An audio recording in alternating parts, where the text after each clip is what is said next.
All right, guys, finally, we're back on the sawmill. And this is one of my favorite kinds of wood to saw, white oak. Love sawing white oak.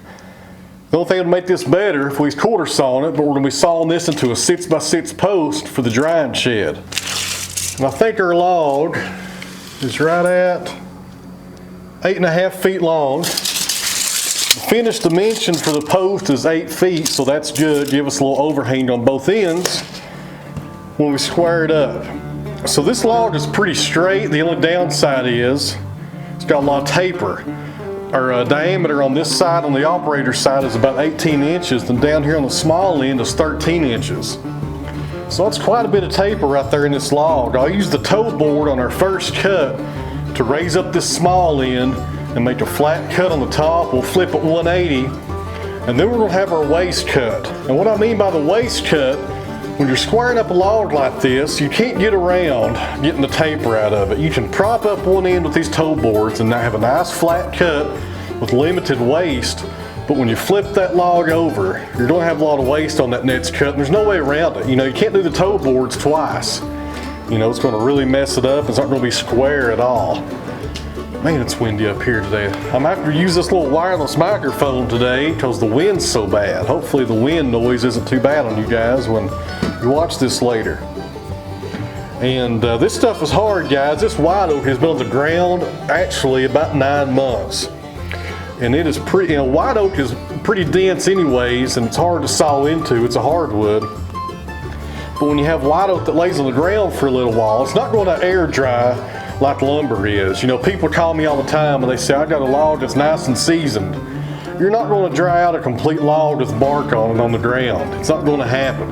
You know, if you strip that bark off, you know, it may dry out a lot better that way, but it's never going to dry like lumber does. So there's always going to be moisture in there. You know, unless you got a log cabin or something like that that's been up for 200 years, those logs are seasoned, I'll give you that. It's going to be pretty tough though, guys. I'll probably take my time, although we are using a Wood-Mizer 747 blade today, and that thing's a beast right there. But this wood is as tough as a $2 steak. You know, when oak comes in, white oak, you're better off sawing it as soon as you can, just like hickory. If it sits around for a while, you're going to pay for it when you saw it up. But luckily, this isn't like a 30-inch log, so it's not going to be too bad. And those 747 blades will have no trouble chewing through this, but I'll probably lose a little bit of velocity since this log has been on the ground for a while. Oh, don't roll over there. Get that clamp up. Sure that timber don't roll off the bed on us. That looks pretty good eyeballing it from down here.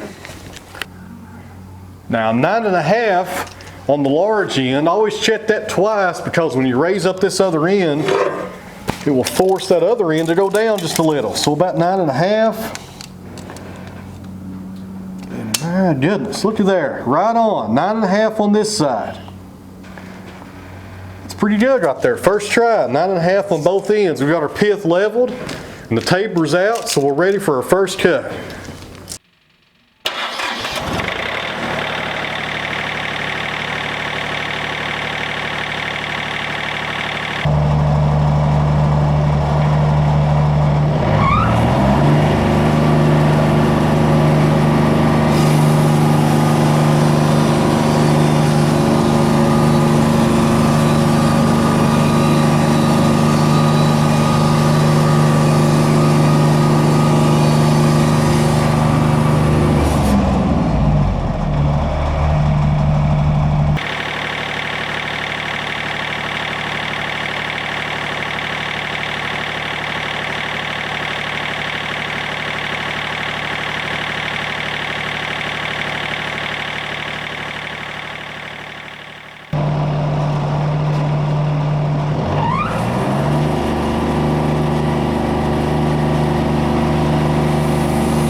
friends, a little change of plans. I was actually able to get the pith completely out of our timber right there. This log was a little bit better than I thought it was going to be.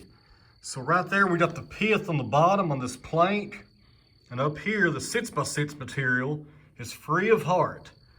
That's really good right there, guys, because the 6x6, if you can get the heart out of it, you're better off because it's a smaller timber.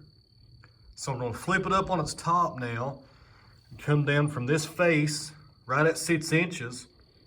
And this timber will be finished, and we'll have a nice cut off on the bottom right here and a nice 2x right here on the bottom, probably actually about 9/4, maybe 10/4 right there on the bottom.